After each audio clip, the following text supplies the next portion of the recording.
नमस्कार. चला, आज इंग्रजी व्याकरणाच्या एका खास सफरीवर निघूया. समजा ही एक टाईम ट्रेन आहे.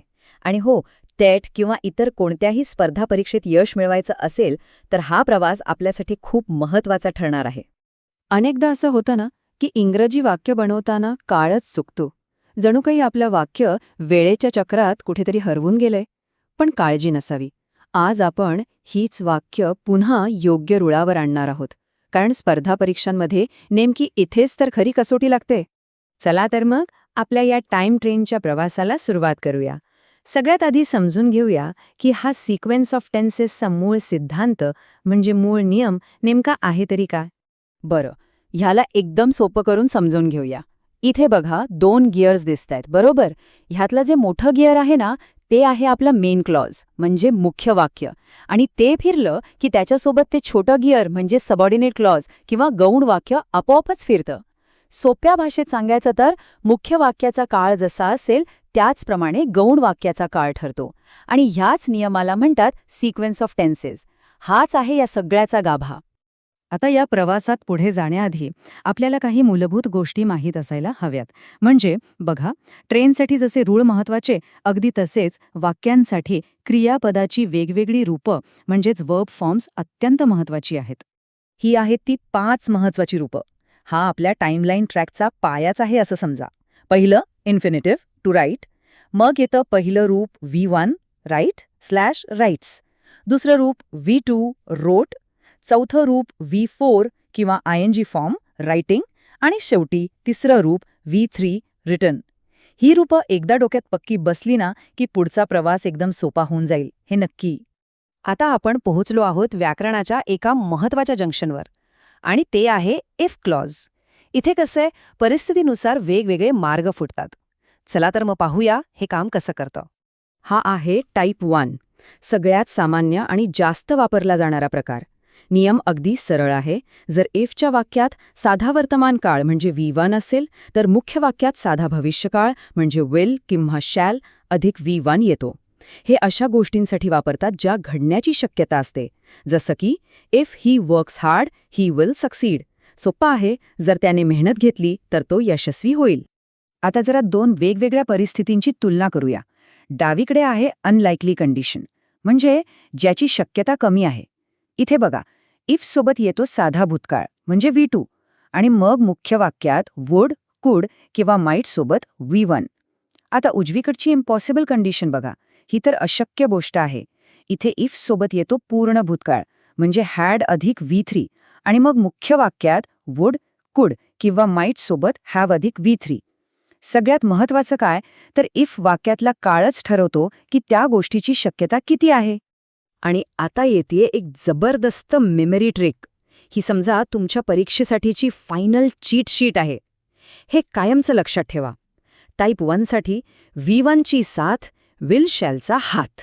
टाईप 2 साठी पास्टची जोडी, वुडची गोडी. आणि टाईप 3 साठी हॅड प्लस V3 आले जर, वुड हॅव प्लस V3 धावे तर.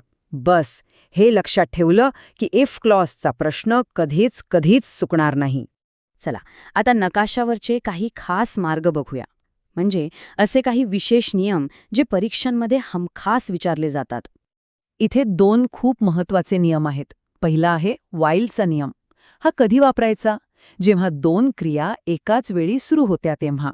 एक क्रिया साध्या भूतकाळात तर दुसरी चालू भूतकाळात. आता दुसरा नियम बघा, आफ्टरचा. हा नियम सांगतो की एक क्रिया पूर्ण झाली आणि त्यानंतर दुसरी घडली. म्हणजे पहिली क्रिया पूर्ण भूतकाळात आणि दुसरी साध्या भूतकाळात. या टाईमलाईनमुळे हे समजायला अगदी सोपं जातं. आता हे एक मजेदार कोड बघा. हार्डली आणि वेन यांची ना एक पक्की जोडी आहे. ही कधीच तुटत नाही. नियम असा आहे की हार्डली सोबत नेहमी पूर्ण भूतकाळ म्हणजे पास्ट परफेक्ट येतो आणि मग त्याच्या जोडीला वेन सोबत येतो साधा भूतकाळ म्हणजे सिम्पल पास्ट. हे समीकरण कधीच बदलत नाही. उदाहरणादाखल, hardly had Kapil Dev entered when it was a different ball game. आणि हा आहे आपला गेटकीपर नियम. आता हे गेटकीपर काय करतं, तर जर रिपोर्टिंग वर्ब म्हणजे प्रधान वाक्यातलं क्रियापद भूतकाळात असेल तर हा गेटकीपर पुढच्या म्हणजे गौण वाक्यालाही सरळ भूतकाळात ढकलून देतो. जसं की the teacher said that Gopal had done nothing wrong. इथे सेड भूतकाळात आहे, म्हणून पुढचं वाक्यही भूतकाळात गेलं. पाहिलं? थांबा, पण ह्या गेटकीपर नियमाला एक महत्वाचा अपवाद आहे. इथे बघा, जेव्हा गौण वाक्यात एखादा त्रिकालाबाधित सत्य म्हणजे युनिव्हर्सल ट्रूथ असतं, तेव्हा एक गोल्डन शील्ड, एक सोनेरी ढाल मध्ये येते आणि ती त्या वाक्याचं रक्षण करते. मग जरी प्रधान वाक्य भूतकाळात असलं तरी गौण वाक्याचा काळ बदलत नाही, ते वर्तमान काळातच राहतं. जसं की the teacher said that the earth moves round the sun. इथे पृथ्वी सूर्याभोवती फिरते हे सत्य आहे, त्यामुळे काळ बदलला नाही. बरं, आतापर्यंत आपण जे काही शिकलो ते सगळं तपासून बघायची वेळ आली आहे. चला तर मग आता सगळेजण एक ग्रामर डिटेक्टिव्ह बनूया आणि काही प्रश्न सोडूया. तयार? चला, पहिला प्रश्न बघूया. I could not recall dash. इथे कुड नॉटचा अर्थ वॉज अनेबल टू असा होतो, म्हणून बरोबर उत्तर आहे I was unable to recall dash. आता दुसरा प्रश्न, no one may dash of its water. इथे एक सोपा नियम लक्षात ठेवायचा.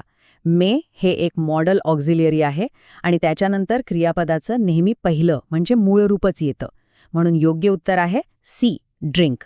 आता या इन्व्हेस्टिगेटिव्ह डॉसियर फाईल्स बघा. इथे आपल्याला सापळा ओळखायचा आहे. पहिली case, the meeting dash by time we reached.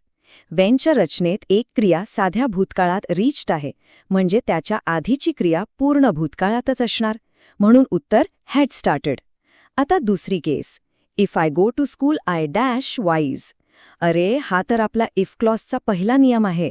We वनची साथ, विल शॅलचा हात, म्हणजे उत्तर शॅल बिकम. झालं सॉल्व्ह. आता आपण आपल्या या प्रवासाच्या जवळपास शेवटच्या टप्प्यात आलो आहोत. पण हे सगळं ज्ञान पक्क करण्यासाठी काय करायचं? चला, त्याचा एक ब्लूप्रिंट पाहूया. हा आहे आपला ब्लूप्रिंट चेक. सरावासाठी इथे 3 प्रश्न दिले आहेत. यात आपण शिकलेल्या पास्ट कंटिन्यूस, गेटकीपर नियम आणि हार्डली वेनच्या जोडीचा वापर करायचा आहे. थोडा वेळ काढून हे प्रश्न नक्कीच सोडवून बघा. तर एक गोष्ट लक्षात ठेवली पाहिजे, सिक्वन्स ऑफ टेन्सेसवर प्रभुत्व मिळवणं हीच निर्दोष इंग्रजी बोलण्याची आणि स्पर्धा परीक्षांमध्ये यशस्वी होण्याची गुरुकिल्ली आहे. या टाईमलाईन ट्रॅकवर आपली क्लॉज ट्रेन धावती ठेवण्यासाठी सातत्यपूर्ण सराव खूप महत्वाचा आहे. नियम समजून घ्या, त्यांचा सराव करा आणि मग बघा, यश नक्कीच मिळेल. आणि जाता जाता एक प्रश्न. आज आपण जेवढे नियम शिकलो त्यापैकी असा कोणता नियम आहे जो परीक्षेमध्ये आपल्यासाठी गोल्डन शील्ड म्हणजे एक संरक्षक ढाल ठरू शकतो? ह्यावर नक्की विचार करा.